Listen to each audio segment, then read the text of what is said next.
that got him thinking about crying and the shame in that for many men. So, Mark, you first.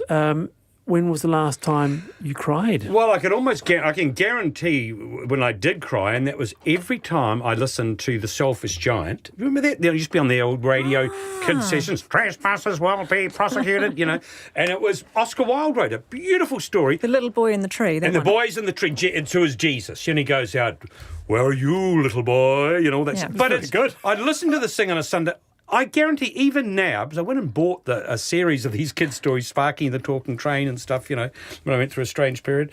But I listened to that, so I cannot listen to The Selfish Giant without crying. I think crying is actually good. You don't want to be doing it all the time, turn the old tap. But it's an emotion, it's a release, and you actually feel good after, So crying once a month, say, or... Yeah, at least once a month. Well, as I say, if I listen to The Selfish Giant every day, it'd be an everyday event. Even as an adult, you cry. Oh, no, I'm saying as an adult, I cannot help it. I just have this reflex mechanism. I listen to that story and I just can't help it. Nikki, what do you make of this? Well, I cry regularly, every week in response to everything from TV shows to TV ads even sometimes, a lot of people, some of the TV ads can be quite... affecting. The last time I cried actually probably would have been watching an episode of The West Wing quite recently, because I've started watching that right from the start. Mm-hmm.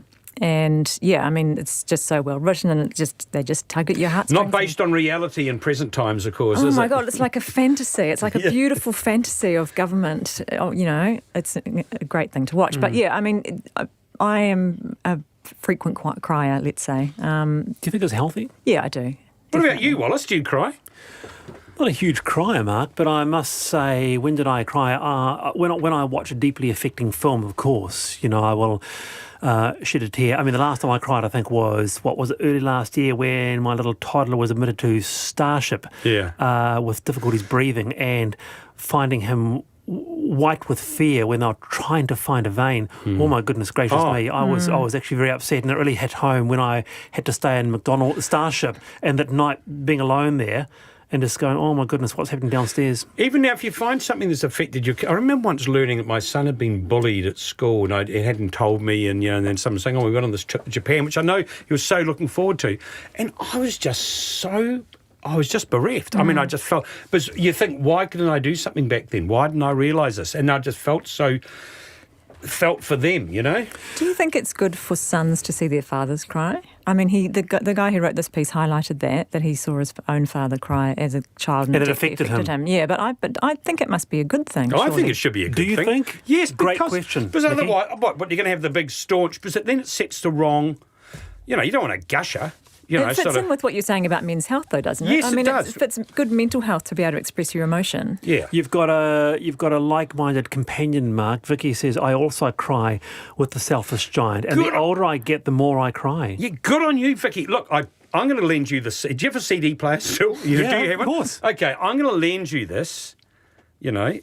It's a boomerang. But I challenge you to have a listen to it. I don't know what it is. Hey, but can I just say as well, menshealthweek.co.nz, go on and do the check your score. Good on you. And you're on 7 Sharp tomorrow as well, aren't you? 7 Sharp project tonight. Oh, it's project tonight as well. Everywhere. Nice. Brilliant. All right, Mark Sainsbury, Nicky Bazan, thank you so much for being with me today. I'm Wallace Chapman, back tomorrow, 3:45, with another big show. See you then. Checkpoint next.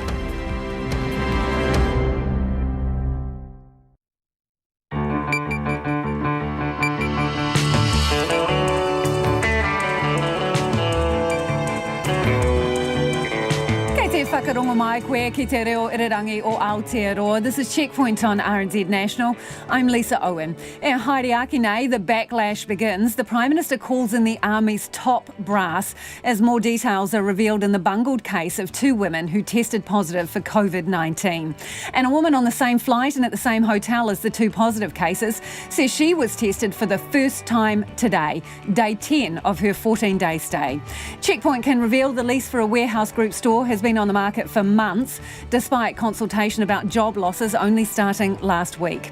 Which power company is turning the lights out on a heap of its customers? And here's a curly one for you, the mysterious tale of a pig hogging the spotlight in North Dunedin. RNZ News at 5. Kia ora, ko Susana Leata with DNA. The Prime Minister's brought in the military to manage border quarantine and managed isolation after the bungled case resulting in New Zealand now having 2 active cases of COVID-19. 2 women travelling from Britain allowed to drive from Auckland to Wellington after 6 days in managed isolation without being tested have now tested positive. Here's our political editor Jane Patterson. The Defence Force will now oversee quarantine and managed isolation facilities.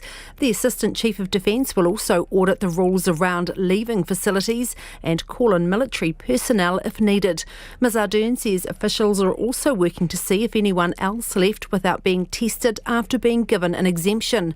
National is calling for the Health Minister to resign, but Ms Ardern says the people in charge of running managed isolation dropped the ball, not David Clark. From Parliament, Jane Patterson. The National Party has dropped a bombshell allegation in Parliament which throws into doubt the official story about the women's trip.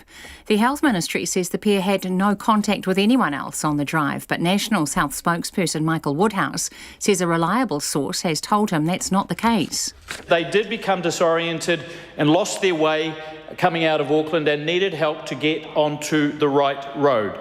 They called on acquaintances who they were in close contact with. And that was rewarded with even more close contact, a kiss and a cuddle. Michael Woodhouse is demanding the Director-General of Health investigate the claims. No new coronavirus cases have been reported today. A public health expert says people should have to agree to COVID-19 testing as a condition of entry to New Zealand. People have the right to refuse the tests. But Otago University's Professor Michael Baker says layers of defence are needed in the fight against the virus. I would have thought that anyone coming to New Zealand and electing to go through border quarantine should consent in advance. The Ministry of Health has now identified 320 close contacts of the 2 women and hopes to have been in touch with most of them by the end of today. They're being encouraged to be tested. The British High Commissioner says a free trade agreement with New Zealand will set the tone for the UK's post-Brexit trade policy. Negotiations between the 2 countries have formally launched today. Laura Clark says New Zealand and the UK have a strong bond and share the same values when it comes to tackling climate change and inequality. We share a commitment to a high ambition, high quality, future-proof free trade agreement that will bring benefits to citizens of both our countries and support us in the recovery from COVID-19. We want a free trade agreement that brings real, tangible benefits to Māori businesses, to SMEs, entrepreneurs, women-led businesses. Laura Clark says the future FTA will send a strong signal at a time of global disruption that close friends are working together against protectionism. Many of New Zealand's favourite magazines will soon return to the rack with the sale of Bauer Media. Mercury Capital is buying Bauer's Australian business, which includes some popular New Zealand magazines. Mercury will continue to publish the New Zealand Women's Weekly, Women's Day, Lucky Break, New Idea, Better Homes and Gardens and That's Life. But the rest of the titles, including The Listener and North and South, will be on-sold. Bauer's Chief Executive Brendan Hill hopes to announce the sale of some of those within a few weeks. That sale process has been very, very strong and very confident that all those magazines will return under new ownership. Now it will be either through the bidders currently that we have, and I'm very confident that many of the staff that were employed by Bauer will be back employed by the new owner. Bauer's head, Brendan Hill. It's coming up to 4 minutes past 5. Teams outside of Auckland will get to play home matches in the ANZ Premiership after all. Netball New Zealand has confirmed that from July the 30th, the competition will return to venues around the country, as Felicity Reid reports. Just one round of play was possible before the country went into lockdown. And while the Premiership returns to the court on Friday night, all games until the end of next month will be played in Auckland. That means the South Island teams, the Steel and the Tactics, will have busy travel itineraries over the next few weeks before a new schedule will kick in. Games will be played in Invercargill, Dunedin, Christchurch, Wellington, Porirua, Hamilton and Auckland. Netball New Zealand Head of Events and International, Kate Agnew, says it was a major undertaking to rejig the draw, but felt it was necessary teams got to play in front of their home fans. This is Felicity Reid. Former selector Michael O'Connor says Australia's Rugby World Cup campaign in Japan was doomed due to confusion over coach Michael Shaker's game plan and appalling training standards. Australia lost to Wales in pool play and were thrashed by England in the quarterfinals to equal their worst finish at the tournament. O'Connor has told the Sydney Morning Herald a number of players were unconvinced by Shaker's game plan. Bayern Munich has won the German Bundesliga, the first European football league to be decided on the field amid the coronavirus pandemic. A 1-0 win over Werder Bremen, an empty stadium, gave them an unassailable lead at the top of the table. All-white Sarpreet Singh was again on the bench for Bayern. That's the news. Early release for quarantined arrivals is put on ice. Seems inexplicable to me. That is why I have suspended the compassionate exemption. As Beijing deals with a flare-up of new cases. These coronavirus cases have perhaps come in contact with a polluted environment in the market, or have come into contact with someone who was infected. Raising fresh questions about border security. Once we landed, the things in place were really strict. There was lots of social distancing, lots of really good, clear information. Getting the answers. Morning Report, weekdays from 6 on air and online. Now the short forecast from Met Service to midnight tomorrow. Northland to the central high country, including Coromandel, Bay of Plenty, Gisborne and Hawke's Bay. Areas of cloud, isolated showers about the high country, and tomorrow about Bay of Plenty. Whanganui, Manawatu and Wairarapa. Cloudy periods, patchy light rain clearing tonight. Taranaki, Horowhenua, Kapiti Coast and Wellington, also the Marlborough Sounds, Nelson and Buller. Occasional rain. For the remainder of Marlborough and Canterbury, mainly fine. However, rain tomorrow night with snow lowering to 500 metres about Canterbury High Country. For Westland, scattered showers turning to rain tomorrow night. Otago and Southland, high cloud today, rain spreading north from late tomorrow morning, heavy for a time then turning to showers, snow to 500 metres about inland Otago. Fiordland, rain, briefly heavy tomorrow morning with isolated squally thunderstorms then turning to showers, and Chatham Islands, rain tonight, clearing tomorrow morning. RNZ National, it's almost 7 minutes past 5. Thanks, Susanna, and welcome to Checkpoint. I'm Lisa Owen. The government is facing a fierce backlash after the bungled isolation of 2 returning New Zealand citizens, including calls for the Health Minister to resign. The Prime Minister has announced she's brought in the military to manage quarantine and isolation facilities, with the option of bringing in troops if necessary. 9 days after arriving from Britain, the 2 women were allowed to leave their Auckland hotel without being tested and travel to Wellington because one of their parents had died. Both have since tested positive for the virus, the first new cases in 25 days. Also today, a bombshell allegation in Parliament from the National Party, challenging the official line that the 2 women came into close contact with no other person during the journey from Auckland to Wellington. Our political editor, Jane Patterson, has the story. It should never have happened, and it cannot be repeated. Jacinda Ardern has brought in the military. Assistant Chief of Defence Air Commodore Digby Webb will now lead the whole process and audit the rules around leaving facilities. He can also seek access to our military's logistics, operational expertise, and, if needed, personnel to assist in the running of the facilities. Part of the response is the immediate suspension of all exemptions on compassionate grounds. Ms Ardern says it's tough but necessary. While it may be a hard and unpopular position to take, it is the right one for our country. Nationals leader Todd Muller wants heads to roll, namely Health Minister David Clark. He is the minister. He sets the tone around how serious this is.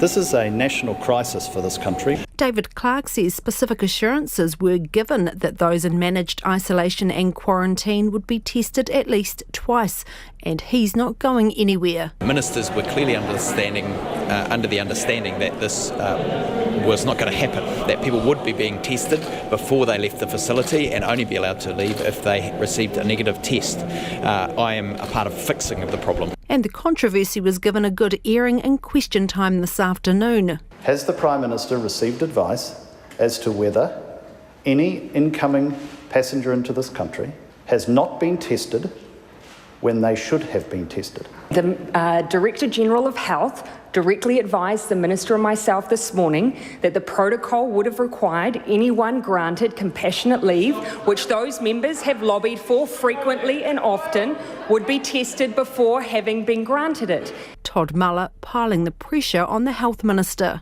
What level of incompetence needs to be served up by her Minister of Health before she finally sacks him? Mr. Speaker, the Minister of Health isn't the one saying we should open the borders. National's Michael Woodhouse asked the Minister if he'd seen reports the two women went the wrong way on their way to Wellington and came into close contact with the people who gave them directions. Was he aware that the Good Samaritans who assisted them were rewarded with a kiss and a cuddle, and would he consider that to be a close contact? Mr. Speaker, I would be deeply concerned if that were the case. I have been assured that there was no contact on their journey to the place where they visited their relative in the Wellington region.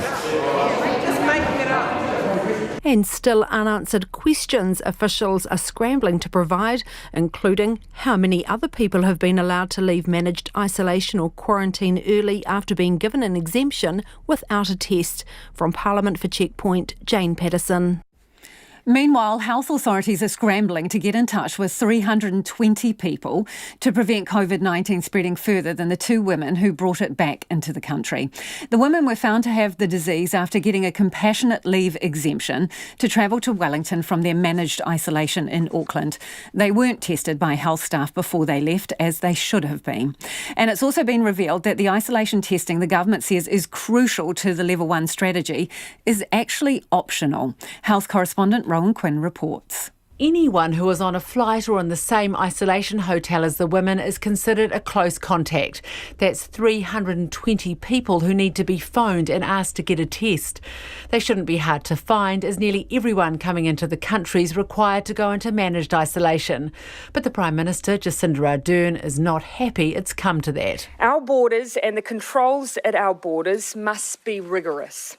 They must be disciplined. And they must have the confidence of ministers and all of you, New Zealanders who got us here. Aircrew are one of the few exemptions to the isolation rule, but Air New Zealand says 4 of its staff are self-isolating after being on the same flight as the women who came from the UK last week via Doha and Brisbane. And the government's heralded the 2 tests that people have to get in isolation as a key part of its strategy to keep New Zealand safe. It says people have to have them at day 3 and day 12. But those getting them are told the tests are a request and they have the right to refuse. Ms Ardern says she understands testing is happening, but was less clear on whether the government was entitled to compel people to be tested. Either way, she said there are backups. Regardless of the testing regime, the isolation regime provides that additional layer of confidence and comfort. We need to keep in mind the reason we've had both at the border is because testing can provide a false negative. The most cautious approach has always been one of isolation for 14 days. But epidemiologist Michael Baker says the non-compulsory testing is a problem. He says health authorities need to know what they're dealing with. That could be particularly important if people skip managed isolation. As we know with all health protection, you need that multi-barrier approach because, as we've seen, one layer of the defence may break down, and so you need these other layers as backups. Professor Baker says being tested should become a condition of entry as long as people are well informed. I would have thought that anyone coming to New Zealand and electing to go through border quarantine should consent in advance for all the processes involved. People near the Novotel Ellerslie, where the women had been staying, say they feel let down by the latest case. I'm pretty mad that they were able to get out of their thing and travel by car down to Wellington. Because, we were clear and now they've kind of brought it back in. At this stage, I'm not worried, but I am quite disappointed that the process happened like it did. So I'm hopeful that they can trace all of the contacts, exclude those people or isolate them as necessary and make sure this never happens again. I'm worried about the fact that they didn't get tested, and I think that's poor processes on the Ministry of Health's part. They can't have spread it, I guess, if they did what they were supposed to be doing. But they should have been tested as soon as they arrived, I personally think. The Prime Minister and the Health Minister say they're now auditing the isolation and quarantine measures, and that will include the exemptions that are still allowed for medical, transit or crucial workforce reasons. Mō te hōtaka o te ahiahi ko Rowan Quinn tēnei. A guest at the same hotel as two women who've been confirmed to have COVID-19 says she was only tested for the virus today, despite ministry protocols to the contrary. Neither woman had been tested for the virus despite Ministry of Health rules requiring everyone to be tested on day 3 and day 12 of isolation. And one of the women had symptoms that were put down to an existing condition. Selena Edawata told Checkpoint she arrived on the same Brisbane flight as the two women from the UK and is 10 days into 14 days of managed isolation. She's come home to see a terminally ill relative but won't be applying for an exemption as they've now been suspended. Selena says she found out about the cases from media reports and since then hasn't been allowed to leave her room for anything. Updates and messages come through the hotel intercom into her room. It's mainly been about the testing that's happening and happened. And that they appreciate our patience, that everybody will be tested today. I think some people were also tested last night. There's been some messages that if smokers want to go out, then they call up reception and police are all outside. I do know that the elevators and the exits in the hallway are being manned. So, but again, we haven't left ever since we got the news yesterday, 3 p.m. Have you had a test? We did just have a test about 5 minutes ago or 10 minutes ago now. So we have been waiting for it since last night because I've made a couple of friends in the hotel that we've been messaging each other saying, they told me they had theirs last night. I'm glad we had ours today because last night it was a bit late and I've got 2 kids with me, so I was kind of dreading it more for that rather than for myself. But yeah, we have been tested, yes. So is that the first time you've been tested? Yeah, it is the first time. When you arrived at the hotel, did they give you any indication, did the health authorities give you any indication that on your 3rd day you should be tested? Were you ever told that? We have been, it's been floating around, I think. So when we arrived, it was June 7, and I believe that June 9 was when that mandatory day 3 and day 12 testing would come into place. So I think we might have just missed that. However, they said to us, if you want to elect to have the test done, then we're more than welcome. They've got a nurses station and all the Ministry of Health is all set up here. But it was never forced on to us to do it. Or followed up. To test it every day. So nobody came and followed up with you to say, hey, it's day 3, let's maybe do a test. Oh, yep. On day 3, they came over, and they said it's only optional. So we had the choice. Of course, I said no, because I never wanted to have it anyway. And when I first came over, I knew that it wasn't mandatory unless we had some kind of symptoms. On the plane, you say there was a few hundred people. Then were you all put on a bus together to go to the hotel? Oh, I'm not sure if it was a few hundred, but the plane was 2/3 full. It was the smaller plane as well. Oh, okay. No, we weren't all on the same bus. There was at least 5 buses. What contact have you had with other guests? Do you exercise together? Were you previously allowed outside of your rooms? Could you talk to people in the hallway, that kind of stuff? Yeah, we were allowed to be let out of our rooms freely, which obviously we were happy about. We can leave at any time that we wanted, but any kind of conversation, we can be talking, but at a 2-metre distance. So, and they had staff and they had the security all around inside and outside where we were allowed to go, making sure of this. So, even though we could be outside, we couldn't be really talking to other people in that kind of respect, yeah. What health checks are done? Does anyone visit you on a daily basis or talk to you? Yeah, every day we've got the nurses coming around to us and we have our temperatures checked. That's as far as it goes in terms of the daily checks. And if anybody has got any further, then we've got the nurses station downstairs we can freely go to for anything. But yeah, they do the daily checks here. When they take your temperature, Selena, do they ask you any health-related questions, specifically about symptoms?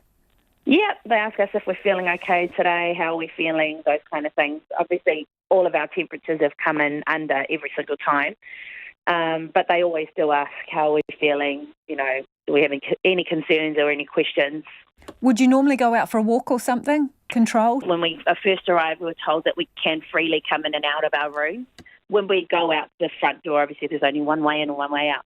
The security staff, make sure they're knowing who's going out, what room we're from. They note the time that we leave and the time that we go out. So I think that there is a limit of people who can go out at the time, but every time we've gone down, we've never been told to go back, except for when there's a new flight coming in and all of those new people will be coming. We're told to stay in our rooms. They've got the security that are just waiting right there. So there's no chance of us even trying to get out. And that is Selina Erawata. It is 20 minutes past 5 and you're with Checkpoint on RNZ National. A renowned epidemiologist and public health physician says an audit of managed isolation protocols is not enough to ensure the system is safe. The Prime Minister says the 2 new COVID cases represent an unacceptable failure of the system that should never have happened and cannot be repeated. Jacinda Ardern's called in the Defence Force to oversee all quarantine and managed isolation facilities. The Assistant Chief of Defence, Air Commodore Digby Webb, will also audit all existing systems and protocols and will make any changes needed to strengthen other border controls. Otago University Professor Sir David Skegg was an expert witness at the Epidemic Response Committee, and he joins me now live. So, David, you were listening to that interview with the lady who was in isolation. Does that sound like a tight ship in terms of management of isolation? No, it doesn't, Lisa, and I have been concerned for some time that our procedures may be lax. I'm delighted to hear that Air Commodore Webb is going to be monitoring adherence to the protocols at the border and in quarantine and isolation. But I don't think that's enough. I think we also need to know that the protocols are all fit for purpose. So I believe that we urgently need an independent review of all the border and quarantine arrangements. And by the way, that's not just at airports, but also at seaports. I've been concerned to hear about crew off ships wandering around Port Chalmers and Dunedin, even going to healthcare facilities. Have those people been tested? I doubt it.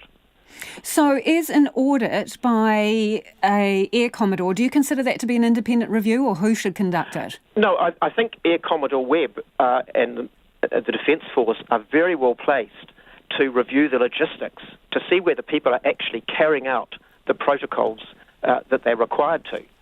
But I think there's a broader question as to whether those protocols are enough.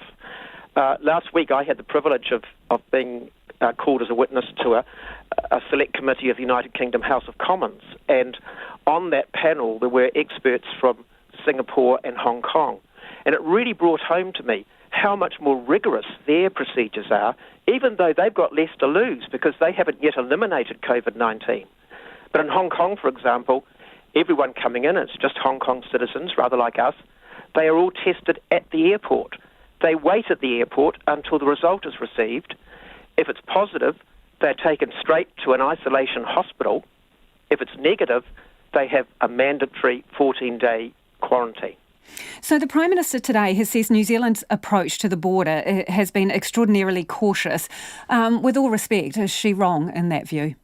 Well, it's ramped up, hasn't it, over time? And when one compares it with many other countries, like at the Select Committee last week hearing about the UK, I thought we've done pretty well. But this is absolutely vital for us. We've eliminated COVID-19. We've had a week of bliss, haven't we, with an end to social isolation, one of the very few countries in the world, people sitting in rugby stadiums, hugging and kissing, going to pubs and bars, and the economy starting to recover. We put that all at risk if we let people come in carrying the virus. So how bad is it in your view? Well, I'm not so worried about these two women because we know who their contacts are, and I gather 320 people are going to be followed up. But what really worries me is that we're told that there were 196 other people who've recently had compassionate leave from quarantine. It's as if the system's gone from, you remember a few weeks ago there was a case involving a legal family where the ministry were regarded as having been too strict. We seem to have gone to the other extreme. And I'd like to know, out of those 196 people, how many others were released into the community without being tested? Are we getting sloppy and complacent, Sir David? Well, I mean, it's a crucial question because... What's your feeling? I think we need to raise our game. Do you think, obviously, exemptions on compassionate grounds have been suspended in the meantime, is the risk of allowing people out to visit sick relatives and terminally ill relatives, is it worth it? Well, there's always a risk because I think it's important for us all to remember a single negative test does not rule out infection. People may be negative several days and then positive the next day and infectious. I don't believe that one could say that there should be no grounds for compassionate leave, but there has to be a very strict protocol. And I understand that some time ago there was a protocol that people would never be released within 7 days and they would have to have a negative test. It would be better still if they were tested when they arrived and then again at 7 days. But obviously that protocol was not followed in this case, and I'd like to know how many other cases like that are included among those 196. Aside from the testing regime, what requirements would you need to be met to feel happy about someone exiting managed isolation early? Well, I would never feel happy about it, actually, Lisa. I think, the only really safe procedure is the 14-day quarantine. But I think there will be cases where there's a compelling reason to make an exception. But I think it's essential that those people aren't allowed to leave in the first few days. I think to wait for 7 days and then to have a negative test is a minimal requirement. And then, of course, there have to be all sorts of procedures to ensure that those people don't come into contact with others unnecessarily. So obviously, we now have no limits on the size of funerals or tangihanga. I don't think they should be allowed to go to a funeral with 150 other people. Appreciate your time this evening. That's Otago University Professor Sir David Skegg. The Prime Minister, Health Minister and the Director General of Health all declined to be interviewed on Checkpoint tonight, but speaking on behalf of the government today is former Police Commissioner Mike Bush, who is responsible for all the isolation facilities. And he joins me now. Mr Bush, is this mistake on you then? Hi Lisa, how are you? There was an error in releasing this person or these two ladies without giving a test. That will be rectified. We don't know how that occurred. Director General Ashley Blomfield had directed all of his staff to do that. We'll work through how that occurred, but we've got to ensure that it never never happens again. So you've got operational oversight. So does the buck stop with you, or who is responsible for this? Because nobody seems to be putting up their hand. Yeah, well, I'm certainly putting up my hand to be here and talk to this because it's really important that New Zealanders have assurance that this is being managed properly. So is it your mistake? Just to be clear, do you take responsibility for this? So the point I was coming to was there's been shared accountability up until this point. So Health has had a role, we've had a role. Prime Minister made it very clear to us today that she's going to ensure that health are an input into this. So I was really interested in Sir David Skegg's commentary before. But as of today, the operational oversight will be accountable going forward. So what, you don't know who is to blame because so many people were handling different elements of it. Is that what you're saying? Well, I think it's quite clear that the Director General of Health had directed his staff to ensure that people who were granted exemptions for compassionate reasons were tested before leaving. He's made that really clear today, I think, in some of his statements. That didn't occur.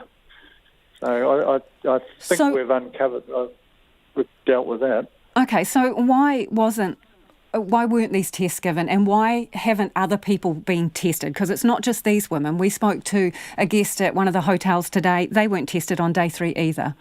So why not? No, well, they should have been. It's not good enough. The regime that's being overseen today is to ensure that that does occur. No one in that hotel has been allowed to leave now until they've been tested and their test results have come back and proved negative. I can tell you that Ash has ensured that his testing regime is now complete across that hotel. So they've completed hundreds of tests since yesterday. Is it just that hotel? Is it just that hotel, or is there the same issue at other isolation facilities as well with testing? We're making the same regime will apply regardless of which hotel or Understand the managed regime isolation applies. Sorry, I do understand that the regime applies to all isolation hotels, but has it been carried out at other hotels, or is the problem restricted to this one hotel? No, I'm going to assume that it hasn't. If it happened at this one, I'm going to assume it, but until I know otherwise, that it has occurred in other places. But we are working through that as we speak. So you potentially have a widespread system failure? No, I'm not saying we did. I'm just saying we should assume that this is not isolated, and we'll be inquiring to ensure that it is before I can tell you otherwise. Whose responsibility is it to check that these people have had the tests on day 3 and day 12 as per the protocol? I think Dr. Bloomfield's been quite clear on that. It's a health responsibility. There was an expectation by the Health Minister and the Director General of Health. Somehow that's fallen between the gap. There's been a gap. That's not good enough. Dr. Bloomfield's made that very clear, and we're going to be working with him to ensure it never occurs again. Whose responsibility is the guests at different stages of isolation being able to mingle with each other? Who's supposed to control that? That's absolutely us. Well, the requirements are clearly laid out to them. When we started this managed isolation, people were very, very compliant. They were doing the right thing. Those same expectations are upon every one of those people in managed isolation. But at the same time, there is a responsibility on us to make sure that compliance occurs. So Air Commodore Webb is in Auckland now, looking at one of the facilities, talking to the staff up there to ensure and resource that requirement to ensure that it happens. So do you accept that guests who shouldn't be mingling have been? No, we don't yet. We've heard accounts of that, and what we'll be doing is checking CCTV to find out if that did occur. We've spoken to the staff on the ground who say, look, we've been ensuring that everyone is compliant, but when we hear these reports, we'll absolutely look into them. So what about, you're saying that you seem to be suggesting that people are no longer as keen to follow the rules. So how compliant are people arriving at the airport? Are some of them trying to give you the slip so they don't have to go into isolation? No, I think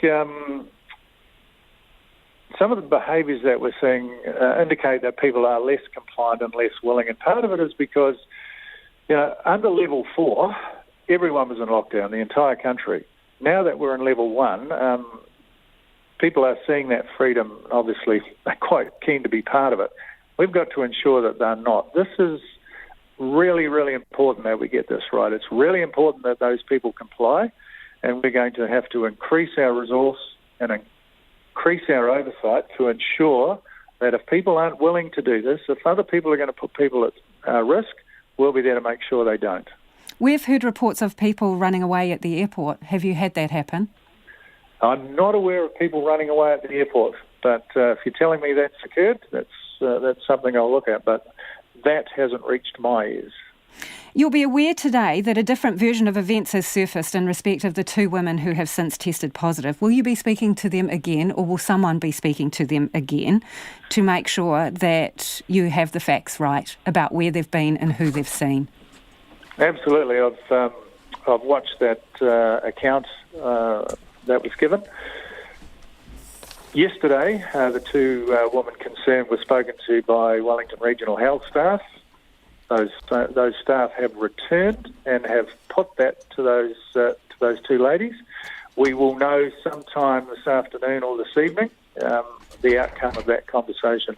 So hang on, if they've gone to visit them already, surely you know whether they've changed their story. Well, they might still be there. Okay, so when... But we will know, and we will share that. You'll tell us if there is any variation to what was initially told to you. At about the same time, we'll be following up on what that may or may not be. Our priority will probably be to follow up and then tell you, because if that is true, we'll want to follow up on that immediately. Are you able to tell us whether the funeral for their family member is on hold at the moment? No, I'm not. I'm not able to give you those details about the funeral. Just before you go, when is this audit going to be completed? Because a lot of people, well, their exemption or the possibility of an exemption is on hold in the meantime. So how long is this going to take? Look, we'll do this quickly and thoroughly. It'll take a few days, but already we've increased that compliance regime. Already in the last 24 hours, we've brought in more people to make sure this occurs. We've been managing about 3,000 people at a time in quarantine and managed isolation. About 95% of those people are in managed isolation and they know the rules, and the majority are very, very compliant. But we need to increase that investment. So 560 staff have been dedicated to this. So we're looking at increasing that resource. Appreciate your time this evening. That is the former Police Commissioner Mike Bush, who is responsible for all isolation facilities.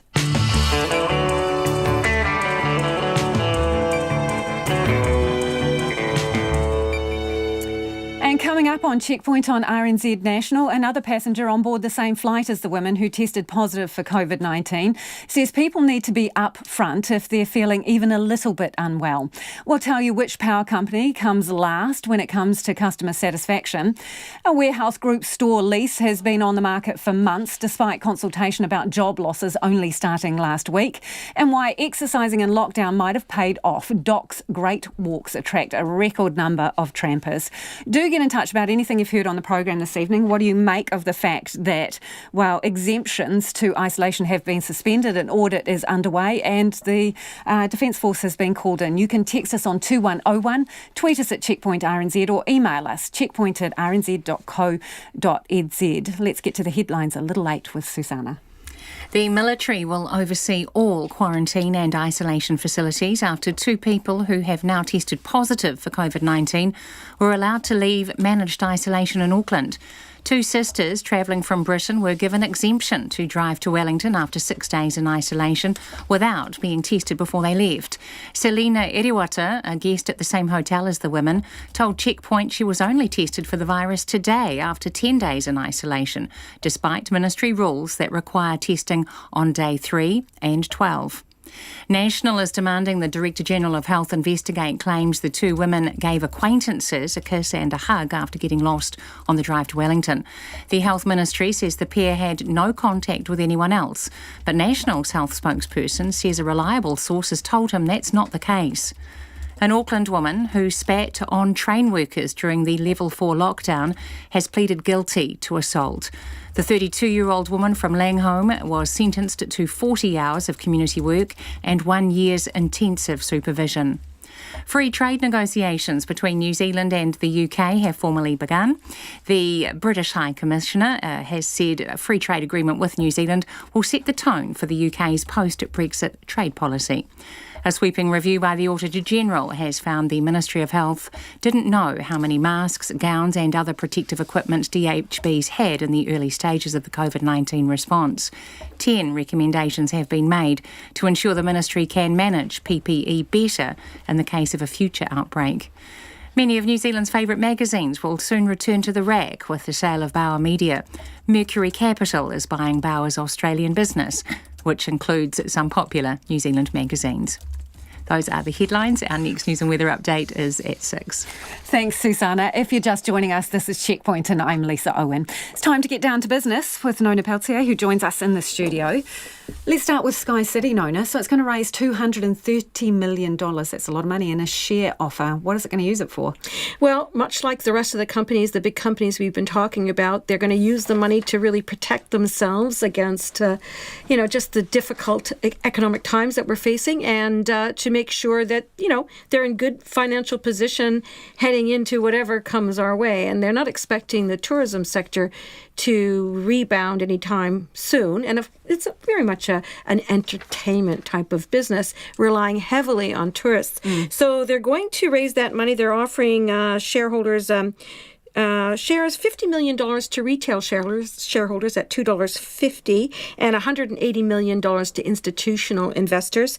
They're also doing a number of things to continue to save costs in addition to the somewhat 900 staff they're going to be laying off.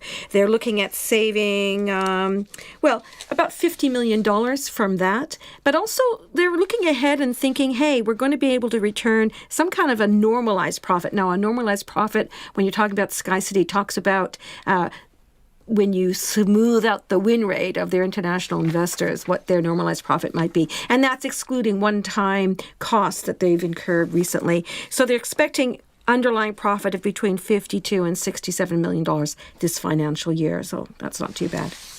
Bauer. Now, this is obviously the magazine company, and it's got a buyer for its New Zealand and Australian business. So what are the details of that? Yeah, interesting. So this is a company called Mercury Capital, and it has a number of folks that are New Zealanders who are like principals with the company.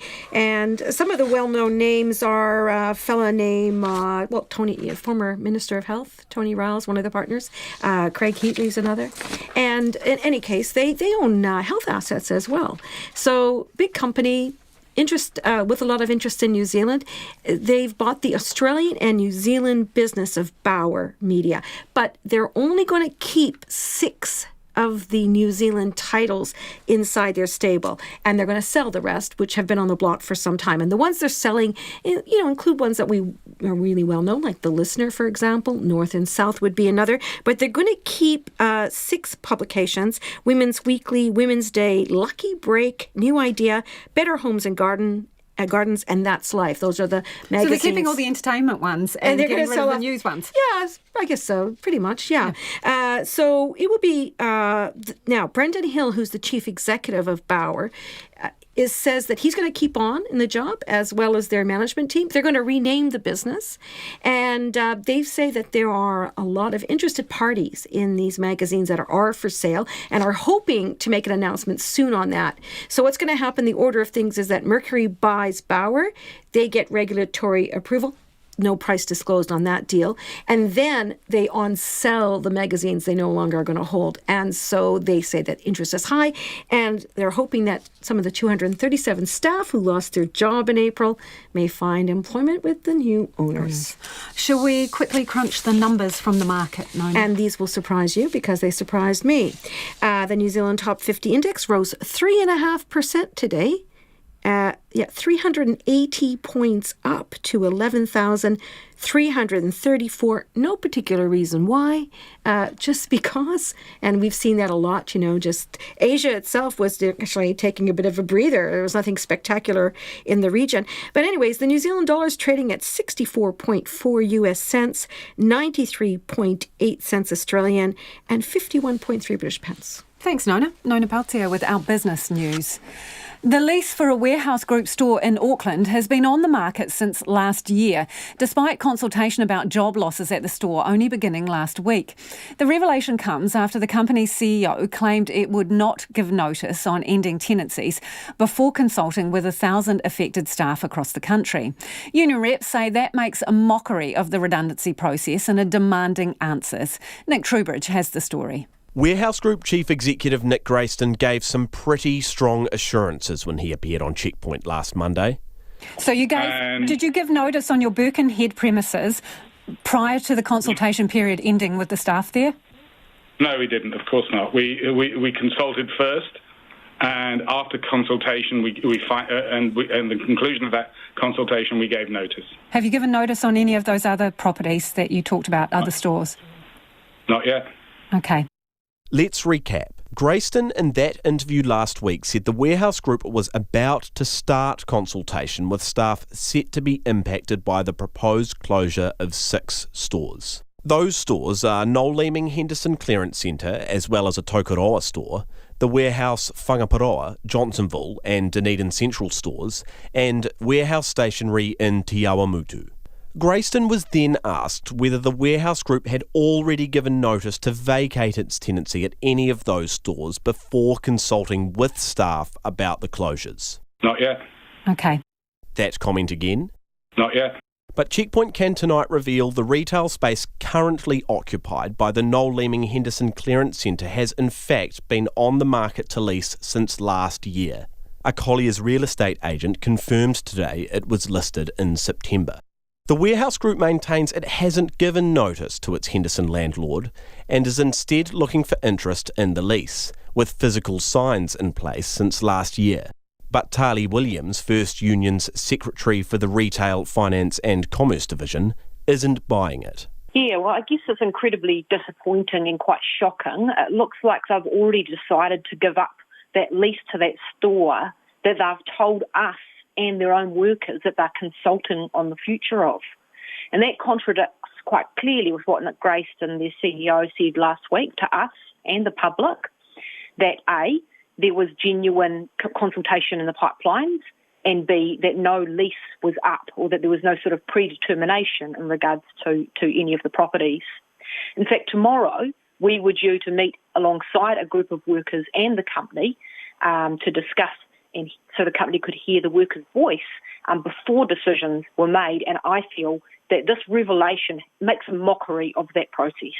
Williams says the union wants to see a genuine consultation process, not a sham, with workers entitled to have a genuine say on their futures. Nick Grayston wasn't fronting for interviews today, but Williams has a message for the Warehouse Group CEO. I think that what we would say to Nick is we would question why he did not come forward with the truth when he was directly asked regarding leases coming up in any of those properties, and why he spoke about genuine consultation when he knew that that was not the case, particularly in the situation of Noel Leeming and Henderson. For those workers based in Noel Leeming and Henderson, if they are made redundant as a result of this process, it really raises a question about unfair dismissal, given what we know is not a genuine consultation process for them, because the proposal was not genuine and had already been decided, predetermined. Employment lawyer Hazel Armstrong told Checkpoint companies cannot have a predetermined outcome in mind when entering consultation. You go into consultation to genuinely hear what the workers have to say about what they're consulting on. And it's doubly important if people's jobs are at stake. So the obligations in terms of redundancy or redeployment or an intention to dismiss elevates the amount of information that a worker needs to get, and the good faith obligations are triggered because there's a job at stake. The Warehouse Group refused to put anyone up to be interviewed for this story. In a statement, the company says it is working to redeploy 9 team members in the Henderson store. First Union disputes the number of staff working at the store, saying it's more like 15. For Checkpoint, Nick Trubridge. It is about 13 minutes to 6. I'm Lisa Owen and you're with Checkpoint on RNZ National. Don't forget, we'd love to hear from you, so get in touch about anything you've heard on the programme this evening. You can text us on 2101, tweet us at Checkpoint RNZ or email checkpoint@rnz.co.nz. A lot of you getting in touch about managed isolation and how that needs to change. Keep that feedback coming. Let's take a total change in direction now. While COVID may have killed, or all but kills, international tourism, but Doc's Great Walks are still attracting record numbers of trampers. Opening week saw a 36% increase in overall bookings for 6 of the 8 walks that are open. The boost comes on the back of the domestic tourism campaign, encouraging Kiwis to do something new, New Zealand. Department of Conservation boss Lou Sanson joins me now. Kia ora, Lisa. Kia ora, Lou. What are the numbers telling you? Just record numbers of Kiwis. I guess my first weekend out of lockdown, I went to tramping in the Tararuas. The car park was full. Second week in the Rumatakas. I've never seen so many cyclists. Arthur's Pass, record numbers. And Aotea, Great Barrier, has become the new Tahiti. So we're just rapt that Kiwis are falling in love with nature. We ran a campaign called Let Nature In during lockdown. It enabled people to have nature experiences. 1 million Kiwis. We're just thrilled that Kiwis are flocking back to what they love, which is our nature. What do you think the deal is here? It's because they can't go anywhere else, or have they been walking around the block 100 times during level 4 and thought, actually, this is quite cool, I want to go further afield? I think we're at the heart of the $9 billion that was spent by Kiwis overseas, and I'm thinking, well, we're not going overseas this year, but we're going to get organised, and we haven't even advertised Milford and Routeburn yet because we're clearly fixing all that flood damage there. But I really think they're preparing themselves for their summer holidays, and we're just thrilled that they're voting with their feet in such big numbers. So what are the most popular walks, the ones that are getting the most bookings? Or increases? Heafy has just gone ballistic. It's 50% up in last year. Rakiura track in Stewart Island is already up. And the Paparoa is just, it's sort of number one at the moment, and it's getting hard to get in there. And we're opening Milford and Routeburn very soon.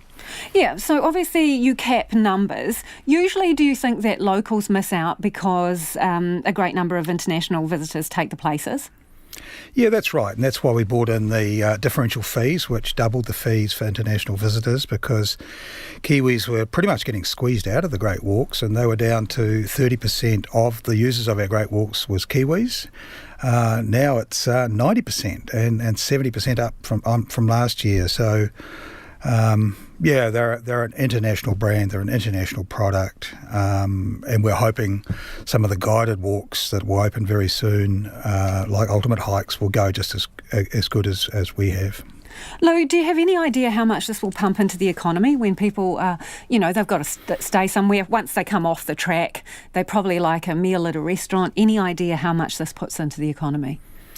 No, I don't, but we are still worried about Milford and Franz and Fox. We are working with tourism businesses there. We're giving work to them before they can go skydiving or glacier guiding, and we'd love to see more New Zealanders go to the more remote parts like South Westland, like Chatham's, like Fiordland. Milford is still only 100 a day, and for the scale of that, it's $1 million a year the taxpayer spends on just the avalanche program there. So we would be delighted if Kiwis went to some of these other locations as well. You've still got some international trampers in there. Who are those people? Are they people who were caught here, or have they come over? Yeah, it's quite incredible. Lots of international, and we do think it is the migrant workforce that's pretty much here. But we're also seeing, lots of a number of helicopter rides in Franz and Fox, which is people that are still in this country. I think there's something like 200,000 people here on work permits, and they're still wanting to do Able Tasman. They're out there doing it right now. So Milford and Routeburn still being repaired. How is that going after the storms? Well, we only just recently got the money. It's going to cost us $12 million, and that's the other shock that Fiordland has had is this massive storm and then COVID. So it's the double whammy on places like Te Anau. So we're desperate to see people come back to those communities. We've got a lot of work to do there. We're confident we can do it. But yeah, we're just not used to 1,000 millimetre flood events every year now, and it's having a big impact on those areas like South Westland. So extra jobs maybe helping you out with that? Absolutely. Well, we're part of the 1.3 billion jobs for nature. We are flat out. We've got 100 jobs now. We're aiming to keep on doubling that. Our aim is 11,000 jobs over 4 years with Ministry of Primary Industries, Land Information and Ministry for the Environment.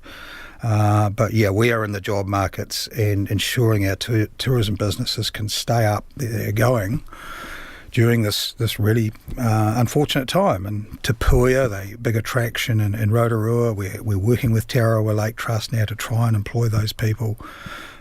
We really want to be part of the solution here. Hey Lou, can you still get into a hut? Or you can go to any hut in New Zealand right now, and I've been one, and I just had the most amazing night. It was horrible. So they're not booked out? No, not our huts are booked out at the moment. They're starting to get booked out in those peak periods, but you can get into virtually every track in New Zealand right at the moment. Lou, before you go, and I know this is a terrible question, I'm asking you to choose your favourite child. So if someone wanted to go on one of these walks, what's your pitch? What one would you choose? Mine is Routeburn. I do it every year. My daughter just did it over the weekend, and she just sent me her Snapchats, and I just think it's the most incredible experience in New Zealand, the alpine experience, the forest, the waterfalls. And don't forget the $10 million that Air New Zealand has put into these great walks and predator-free, and you can virtually walk along the track kicking rock wrens off the track and kaka and parakeet. It's just the most stunning experience. And on Milford, we now got birds from dawn to dusk. Lou, thanks for your time. That is Lou Sanson from the Department of Conservation, and he was joining us from our very own enchanted forest in our Wellington studio. Let's head offshore now. President Trump has signed an executive order to reform policing in the wake of widespread demonstrations sparked by the killing of an unarmed black man, George Floyd, last month. The measures include financial incentives to change policing practices and a database to trace abuse by officers.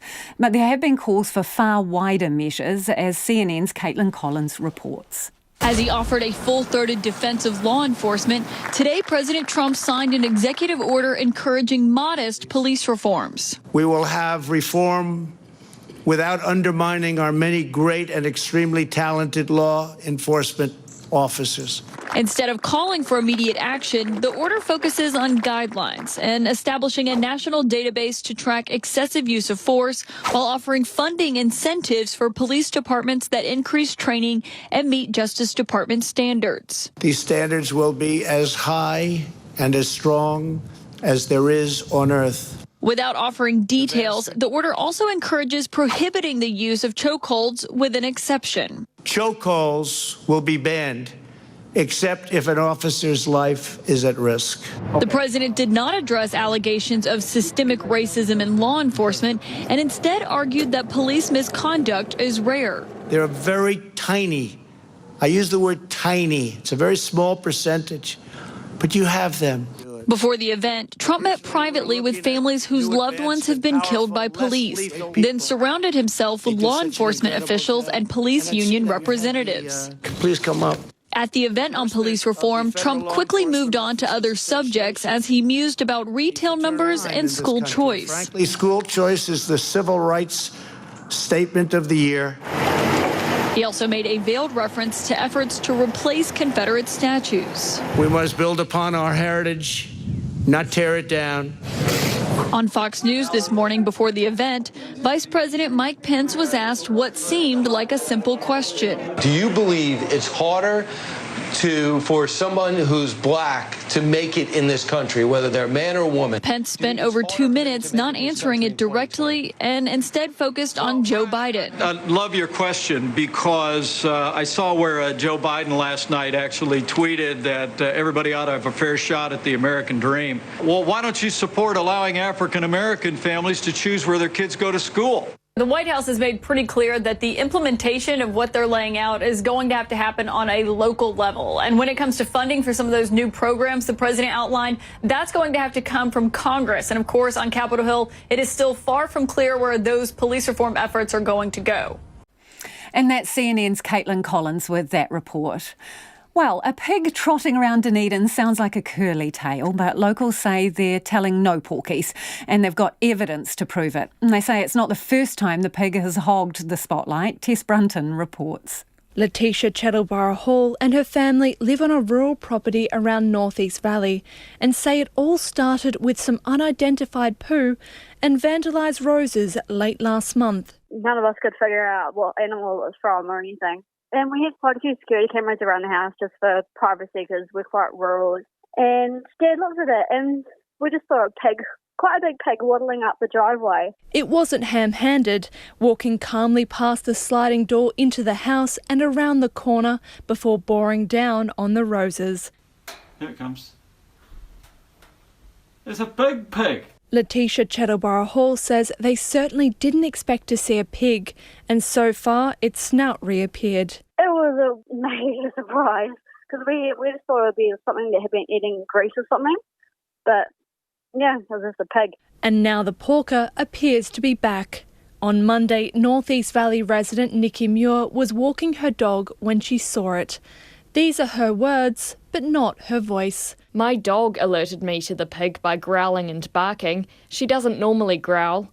I looked outside and saw the pig walking from Chingford Park along the road, and it took off just after I realised what it was. It's been hoofing around the valley, which does have forest and parks nearby, and has even been spotted within a couple of blocks of the world's steepest street. Anyone that I've talked to doesn't know if it's wild or if it is someone's pig. The way that it's walking on someone else's video suggests that cars don't bother it, and so far it hasn't been seen during the day that I know of. Dunedin police haven't received any reports of a pig on the loose. The Dunedin City Council says its animal control officers are on standby if it makes another appearance, but aren't actively looking for it. With its lax view of cars and rose-digging tendencies, residents say, "That'll do, pig, that'll do." In Dunedin for Checkpoint, Cortes Brunton, Tane. Oh, if you want to look at that absolutely delightful story, go onto our Facebook page or our webpage. We'll put it up there. You can see that little porker trotting down the road. Looks pretty comfortable and chilled out. A lot of you getting in contact about isolation. Graham says, no test, no entry. I didn't do lockdown for this to happen. And someone else says it could be seen that the two women who tested positive have done New Zealand a favour by highlighting a gap in isolation protocols. At least the responsible authorities have moved quickly to close that gap. Another one says, we were begging Jacinda Ardern to bring the army in months ago when there were border and isolation breaches, just hoping and praying she hasn't left it too late. RNZ News at 6. Ngā mihi nui ko Susana Leātaua tēnei. The former police commissioner says the failure to test people in managed isolation before letting them go may well have happened at other hotels. Two women who were let out of their hotel early on compassionate grounds travelled from Auckland to Wellington and have both contracted COVID-19. The former Commissioner Mike Bush is responsible for all isolation facilities. He told Checkpoint the problem may be widespread. If it happened at this one, I'm going to assume it, but until I know otherwise, that it has occurred in other places. But we are working through that as we speak. Mike Bush. The National Party is calling on the Director-General of Health to take a much closer look at the journey down the North Island taken by the two women who've now tested positive for COVID-19.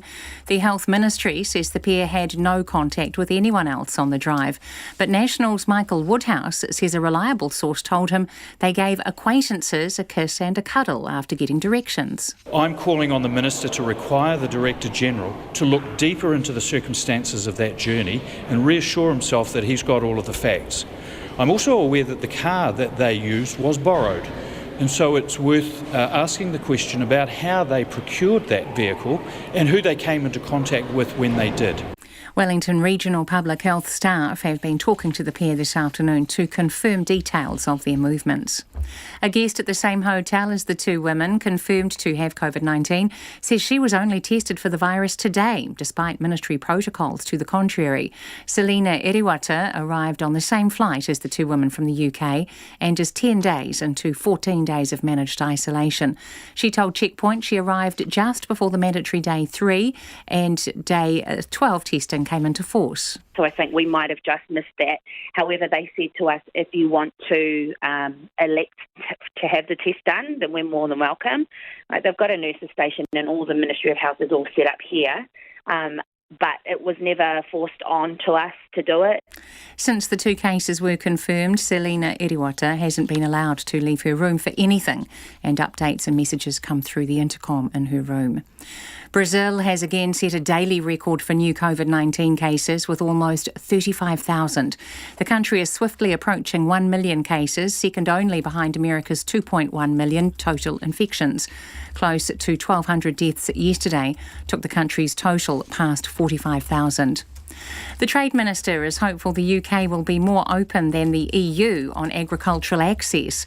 Free trade negotiations formally began between New Zealand and the UK today.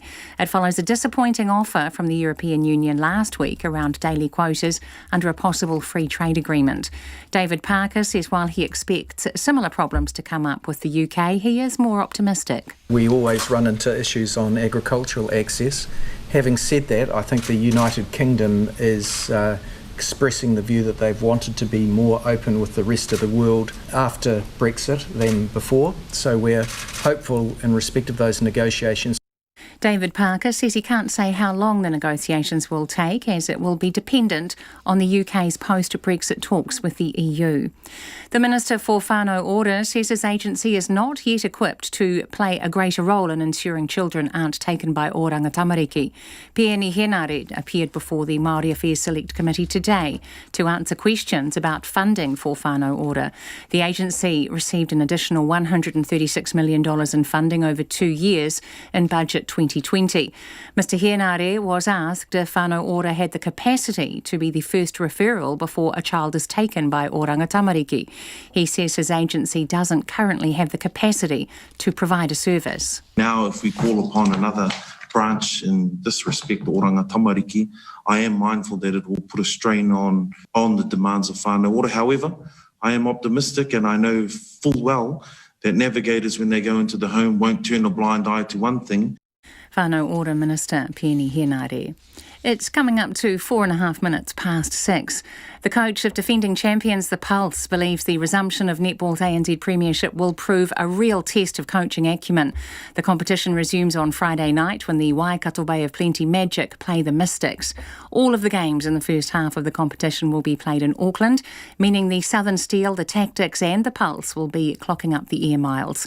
Yvette McCausland-Durry says the games being shortened to 12-minute quarters, coaches will have to make adjustments. That ability to think really clearly about a shortened format and how we compete in that space, along with managing our playing roster. And it's an area I feel really confident with our group that we've got a good, strong 10. And obviously for us, we've got strong leaders who understand that performance environment. And together we've been working really hard to make sure we're ready. The Pulse begin their campaign against the Northern Stars, the team they beat in last year's final on Sunday. World 100 metres champion Christian Coleman is facing a possible suspension that could see him miss next year's Tokyo Olympics after violating anti-doping whereabouts rules. The American sprinter has said on Twitter he could be banned after missing a test in December, his third miss in a year, which could lead to a 2-year suspension. That's the news. I'm Catherine Ryan. On 9 to noon tomorrow, surprising new research into public perceptions of surrogacy and the laws surrounding it. Meat designer Eric Schultz on growing cell-based so-called clean meat. And tips on homework, how parents can find the delicate balance between helping and taking over. Join me on 9 to noon on RNZ National. Now the short forecast from Met Service to midnight tomorrow. Northland to Waitomo, Coromandel Peninsula, Bay of Plenty, Central High Country, Whanganui and Manawatu. Areas of cloud today, rain developing tomorrow, heavy in places, easing in Northland later in the day. For Gisborne and Hawke's Bay, fine today, rain developing tomorrow afternoon. Taranaki, Horowhenua, Kapiti Coast, Wellington and Wairarapa. Rain becoming widespread tonight with heavy falls tomorrow. Marlborough, Nelson, Buller and Northern Westland. Cloudy with occasional rain, clearing in Westland tomorrow. Southeasterlies rising to gale in exposed places tomorrow afternoon. Southwestland and Fiordland, rain spreading north tonight, briefly heavy, then clearing to fine tomorrow. Canterbury, rain developing tonight with snow lowering to 400 metres. Rain and snow easing from tomorrow afternoon. Otago and Southland, rain spreading north with snow to 700 metres, then easing to isolated showers and fine spells. Chatham Islands, cloudy periods. RNZ National, 7 minutes past 6. Thanks, Susanna. Kia ora anō. This is Checkpoint and I'm Lisa Owen. What happens if you arrive in the country and have symptoms that could be COVID-19? While the vast majority of arrivals go into managed isolation for 2 weeks, people who have a cough or a sniffly nose are sent to higher level quarantine. One man who's almost certain he was on the same flight as the 2 women who have tested positive for COVID-19 says people have to be up front if they're feeling even a tiny bit unwell. Here's our reporter Sarah Robson. Ben Mason touched down in Auckland on June the 7th. He'd flown from London via Doha in Brisbane. At the airport, every passenger is met by someone who goes through a checklist of questions, including whether they've been in contact with someone with COVID-19 or if they've been feeling unwell. Here is where I said that I've not been feeling unwell, but I thought I might as well note that I've had hay fever in the last couple of weeks.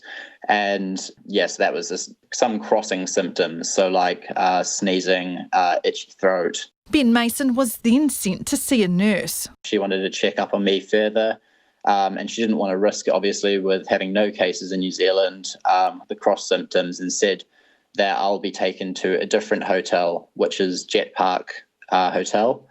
Here I'm quarantined instead of isolating because I pretty much confessed having some of the symptoms.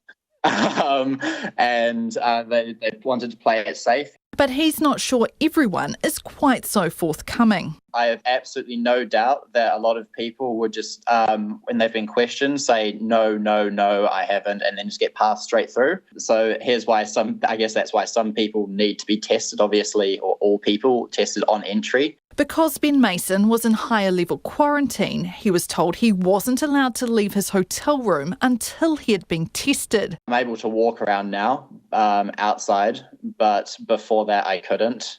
And so I've been tested, came back negative. He's also been getting daily health checks, which have included a list of questions going through each of the symptoms of COVID-19. Everyone should be really, really cautious about this and should be saying everything that they are experiencing that's wrong with their body, really. When we spoke, Ben Mason was waiting to be swabbed again. He's pretty certain he was on the same flight as the two women who have tested positive for COVID-19. He flew the exact same route and arrived the same day. He thinks he was in line behind them and he may have chatted to them while they were transiting through Brisbane. Given he's already had one negative test, he's not too worried about his own health. Does it worry me for other people? Yes. They've obviously been in contact and sitting next to other people on the plane. It can be symptomless. Ben Mason says people coming into New Zealand should be extra cautious, especially if they've been somewhere like the United Kingdom, where it's easy to come into contact with someone with COVID-19. It was such a normal thing. You can easily bump into these people when you go for a shop at Tesco or something. So these people that are coming over back into New Zealand, they are a risk. And so they all need to be treated like that. At the moment, there are about 150 people in higher level quarantine and just over 3,400 in managed isolation. Mō te hōtaka o te ahi, ko Sarah Robson, aho. And some more of your feedback on this issue, a lot of you getting in touch. Julie says, why aren't the people who were supposed to be checking during lockdown being held responsible? Or if they weren't properly briefed on their jobs, who is responsible for that? Interesting question, Julie. We've tried asking it. No clear answer at this point. Another one from, no name on this one, but they say, I would like to know why Air New Zealand is flying to Shanghai and bringing back people from China when there has been an outbreak of COVID-19. Really disappointing. 2 new cases when we have all sacrificed to keep it out. Heads should roll. And Kim has sent us some feedback as well. Very surprised to hear the woman in isolation say, of course I didn't take the test because she had no symptoms, when asymptomatic transmission has been established. We have so much to lose by allowing for optional testing. Unbelievable. It is not mandatory. Seems that we cannot rely on the good sense of those coming in. Thanks for your feedback. Keep it coming. You can text us on 2101 or tweet us at Checkpoint RNZ. The prospect of a trans-Tasman bubble looks to have suffered another blow with 21 new cases recorded in the Australian state of Victoria. As well as that, there's still fierce debate between states about when borders are reopening and who is allowed in when they do. Our World Watch reporter Annabelle Reid has more. At a childcare centre in Melbourne's northwest, the gate's been closed and everyone's been sent home after a staff member tested positive for the coronavirus. 3 schools in the state have also been forced to close in recent days because of positive cases. 5 children in Victoria have contracted COVID-19. Despite that, the Deputy Chief Health Officer says Victorian schools are safe. We haven't seen any transmission within schools between students at this point in time. 15 of the 21 new cases in Victoria are related to recently returned travellers who are already in hotel quarantine. A worker at one of the hotels now also has COVID-19. Victoria's Health Minister, Jenny Mikakos, says another case was a resident at a 53-bed nursing home in Melbourne's southeast. The facility, as is the case always with nursing homes, has gone into lockdown. The residents have been restricted to their rooms. All close contacts, including the residents and the staff and visitors, are being traced, and obviously there will be extensive testing. Victoria's not alone with new cases. A Gold Coast woman in her 30s has been confirmed as Queensland's latest case of COVID-19. There are 5 active cases in the state and 1 person's on a ventilator in hospital. But theme parks have been given the green light to reopen, and up to 2,000 fans will be allowed at stadiums from this weekend. The Health Minister, Stephen Miles. Some of the codes have requested this number as a trial. That number might not be reached, but it is an acknowledgement of how well the codes and the fans have done their part in controlling the spread of COVID-19. There was just 1 new case of the virus in New South Wales in the last 24 hours, but that announcement was tempered with this warning from the state's Acting Health Director, Dr Christine Salvi. The virus may still be circulating in the community. People with mild symptoms or those who show no obvious symptoms can unknowingly pass it on to others. In South Australia, the borders reopened, but not everyone's welcome. Only those from states with low COVID-19 cases are allowed in, so that's Western Australia, the Northern Territory and Tasmania.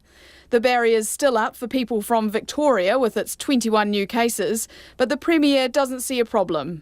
Well, look, I don't want to be offensive to South Australians, but why would you want to go there? Why would you want to go there? Holiday here. The best experiences in our nation are right here in Victoria. Holiday, go skiing, go to the wine country, go down the beach, whatever it might be. The stay local message loud and clear in his state as COVID continues to scupper travel plans. For Checkpoint, Annabelle Reid. It's better with Trustpower, so says the company's own promo material, but that's not customers' experience, according to a new Consumer New Zealand survey. The power company was bottom of the heap when it came to customer satisfaction. The head of Consumer New Zealand is John Duffy. He told our reporter Nita Blake-Person that it was the smaller companies who came out on top. The best was Flick Electric, and they were closely followed by Nova and Electric Kiwi. And the interesting thing about these three are that they're all smaller companies, so they've got much less market share than the big 5, the big mainstream brands. So together they'd have kind of less than 10% of the market. And what people really liked about Flick, Nova and Electric Kiwi were their prompt customer service, and they consistently had the most competitive prices on Power Switch, according to our respondents. So that's the good stuff. How about the biggest gripes? What are people's problems with their power companies? The biggest gripe was poor customer service. So things like long waits on the phone to get a response on billing inquiries. And probably the second biggest one would be pricing. You know, considering that what you're being charged by your power company is unfair or unreasonable. What are people telling you about how they're managing their bills and the costs associated with power? Well, more than 50% of the people responding to our survey had concerns about the price of power and managing their household costs. And probably more concerningly, over the last 12 months, 17% of the people surveyed told us that they'd experienced difficulty paying their bill. Now remember, this survey was carried out in March and April this year, so we were very early in the stages of lockdown at that stage, so the impacts of COVID-19 might push these numbers up for our survey next year. 16% of those surveys had missed paying their bill, missed the due date, and 12% had overdue fees added to their bill. A percentage, again, had to borrow from family or friends to pay the bill, and then 6% had to actually take out a loan to pay their bill. Is it kind of like power poverty that we're seeing in a lot of these cases? Look, in some cases we will be seeing that. We do have relatively expensive power in New Zealand, so there are some people who are struggling. One of the concerning areas for us, and one of the things that was picked up by the electricity price review last year, was this concept of what the power companies refer to as prompt payment discounts, but what we think are really late payment penalties. The electricity pricing review came out pretty strongly to say that they should be dropped and set out some pretty clear reasons why it felt that they were misleading to consumers and unfairly penalised those power customers who can least afford to pay a late payment fee. Unfortunately, to date, of the big 5, Meridian is the only retailer that's actually dropped these prompt payment discounts. So what's your message to the others? Well, we think that they should get on board. Other retailers have come out and said, well, we're not going to drop these prompt payment discounts completely, but we're going to make sure that they reflect the true cost of collecting debt. And that really summarises where we're at with these. So retailers have been using these prompt payment discounts really to increase their margin, in the sense that if they are able to reduce the prompt payment discount to accurately reflect what it costs them to recover debt, it means that they've been padding those discounts up till now, and we think that's not on. It is 19 minutes after 6 and you're with Checkpoint on RNZ National. We're keen for your feedback, so get in touch via the text on 2101. In a major breakthrough, British scientists say they've discovered that a widely used, inexpensive steroid can save the lives of the most critically ill COVID-19 patients. Dexamethasone has been in use for 60 years and it's the first drug now proven to reduce deaths. It's of no benefit for patients who don't need respiratory support, but a third of those on ventilators were saved. The ABC's Samantha Hawley explains.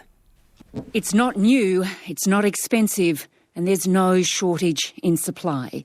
Dexamethasone is the first drug proven to save the lives of COVID-19 sufferers. A moment for national pride. The British Prime Minister Boris Johnson.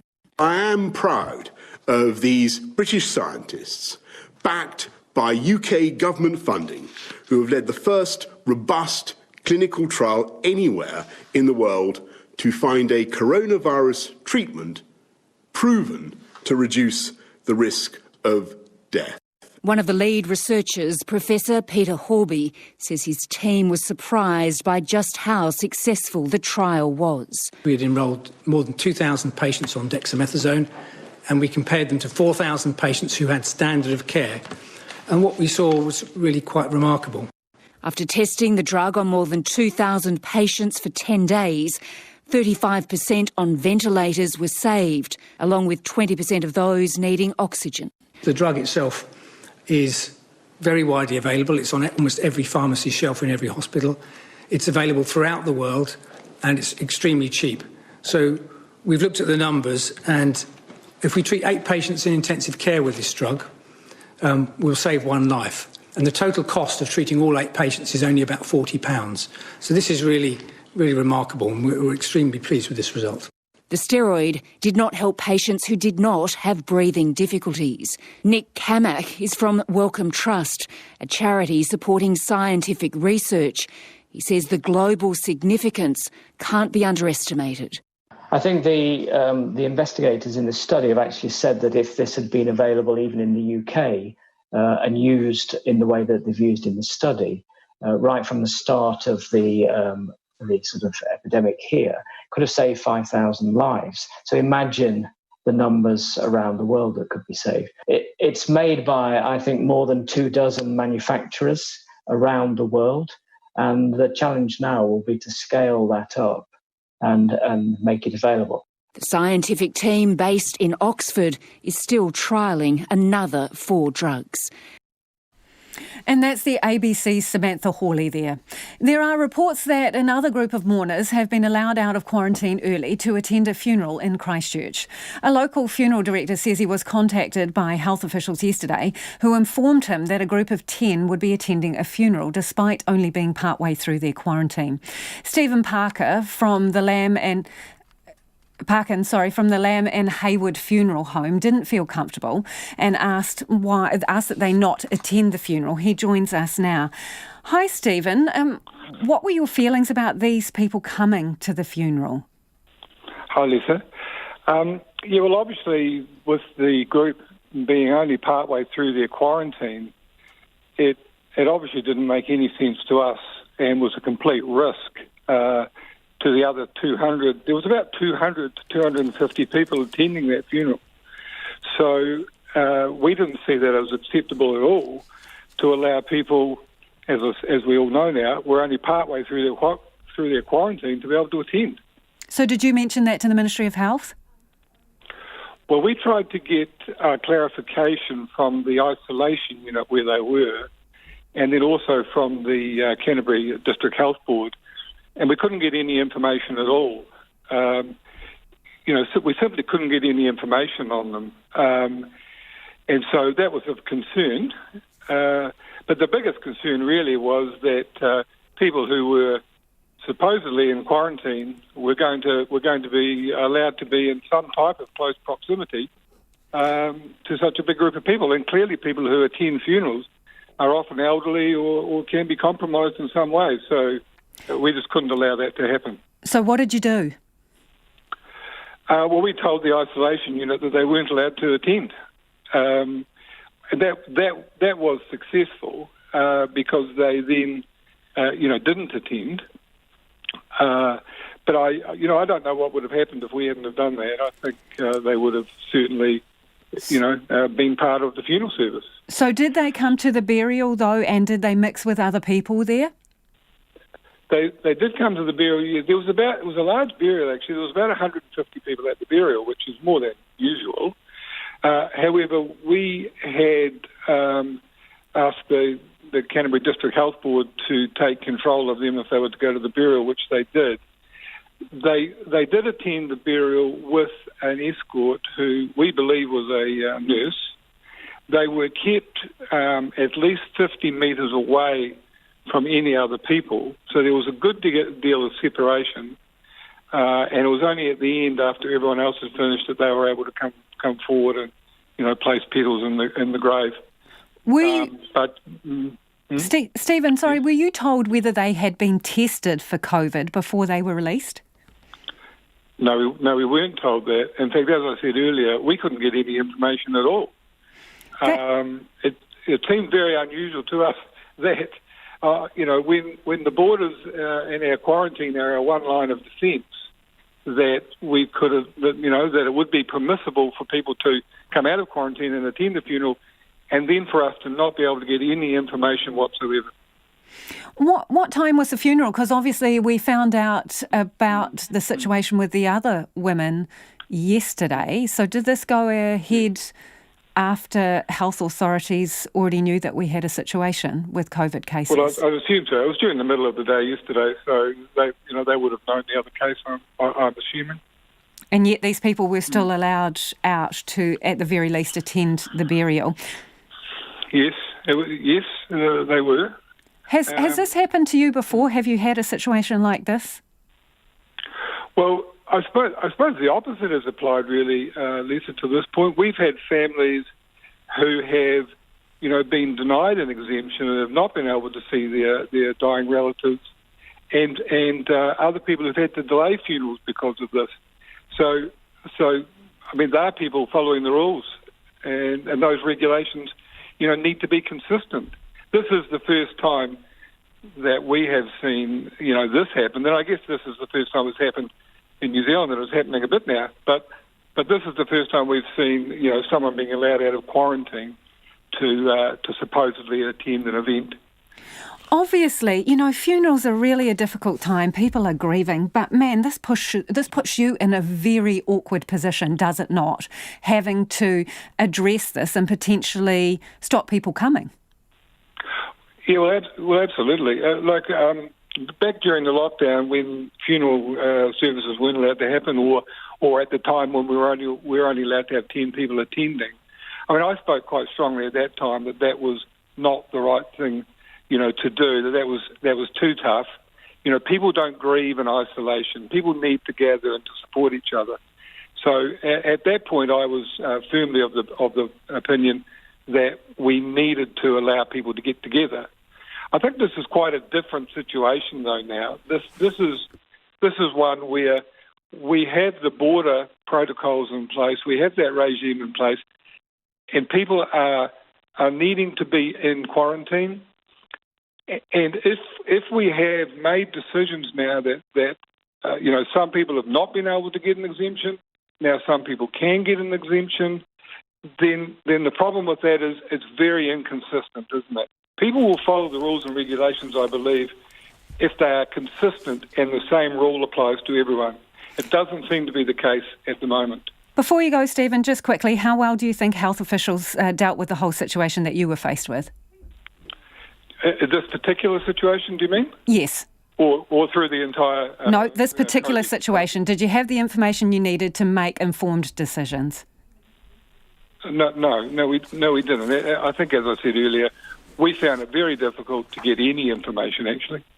Really appreciate your time. I think there has to be a better, flow of information between the Ministry of Health, the isolation unit, the district health boards. Unless we all work together on this, we will not keep everyone safe. Thanks for your time, Stephen. That's Stephen Parkin, who's a funeral director down in Christchurch, where they had 10 people who were wanting to attend after being released from isolation early.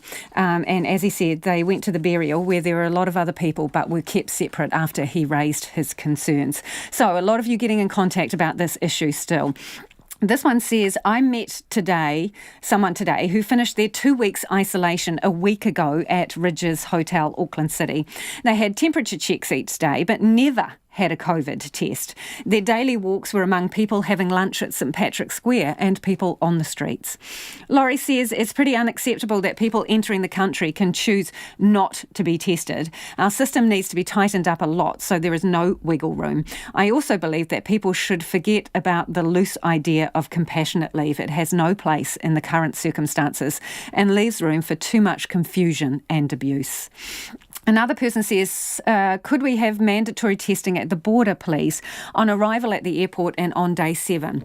Passengers wait at the airport for results before leaving for their accommodation and social distancing from relatives until it is clear that they are free from the virus, says Charlotte.